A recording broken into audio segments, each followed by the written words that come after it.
Hello everyone, কেমন আছেন সবাই? আল্লাহর রহমতে আমরা অনেক অনেক ভালো আছি। কিছুদিন আগে আপনারা দেখেছিলেন আমি আব্দুল্লাহ ছোট নানুর বাসা থেকে বরবটি পেড়েছিলাম, মানে আমার খালামণির বাসা থেকে। তো আজকে আমরা আবারও বরবটি পাড়তে যাচ্ছি।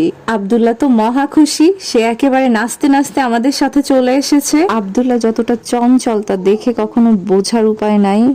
ও কোথাও বেড়াতে গেলে কেউ বাসায় আসলে একেবারেই চুপচাপ থাকে, কোনো কথাই বলতে চায় না। কিন্তু ও কতটা দুষ্টু আর দুষ্টুমি করতে পারে সেটা শুধু আমিই জানি। বাইরের কেউই ওকে প্রথমবার দেখলে বিশ্বাস করতে চায় না। এই কয়দিনের ভিতরে একেবারে গাছ ভর্তি হয়ে গেছে বরবটিতে। আবার আমার তো বিশ্বাস হচ্ছিল না যে 2-3 দিনের ভিতর কিভাবে গাছে এত বরবটি হয়ে গেল। আবার আমি এসেই একেবারে বরবটি তোলা শুরু করেছি। গাছের টাটকা বরবটি, একটা সাউন্ডই হচ্ছিল অন্যরকম। বরবটিগুলো খুব একটা সবুজ না, হালকা সবুজ কালারের। প্রথমে যতদূর পেয়েছি সব নিচে থেকে আমি একটা একটা করে ছেঁড়ার চেষ্টা করেছি, ছিঁড়ে নিয়েছি। তারপর যখন দেখলাম যে নিচে আর নাই, তখন লাঠি দিয়ে পাড়ার চেষ্টা করলাম। কিন্তু আসলে লাঠি দিয়ে ওইভাবে বরবটি পাড়া সম্ভব না, পারতে গেলে গাছ ছিঁড়ে যাচ্ছিল, লতা ছিঁড়ে যাচ্ছিল।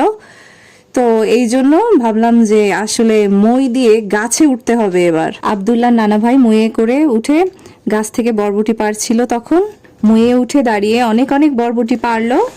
মাশাআল্লাহ, অনেক অনেক বরবটি হয়েছে গাছে, আল্লাহর রহমত। নিচে একেবারে ভরে গিয়েছিল বরবটিতে।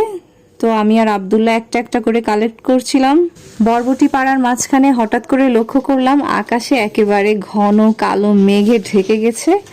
তো যে কোনো সময় বৃষ্টি পড়বে, তাই আমরা আর সময় নষ্ট করলাম না, এখানে ভিজে যেতে পারি এই জন্য তাড়াতাড়ি গাছ থেকে নেমে যেটুকু পেরেছি এইটুকুতেই সন্তুষ্ট হলাম। আমরা যখন চলে আসলাম তখন ঝিরিঝিরি বৃষ্টি শুরু হলো।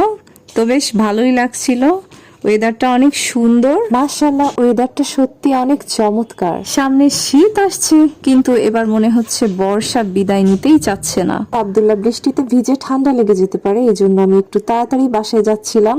আব্দুল্লাহ কোনো অবস্থাতেই ঝুড়ি আমার হাতে দিবে না, সে নিজেই নিয়ে যাবে। ও এসব কাজ করতে খুব পছন্দ করে। মাশাআল্লাহ, ও খুবই অ্যাক্টিভ বাবু। ও নিজে থেকে প্রত্যেকটা কাজ করতে উৎসাহিত হয়। আমি কখনো ওকে কোনো কাজ চাপিয়ে দিই না বা কখনোই কোনো কাজের জন্য ওকে জোর করি না। প্রত্যেকটা কাজ এনজয় করে এবং নিজে থেকেই করে, হাসি মুখে আনন্দ পায়।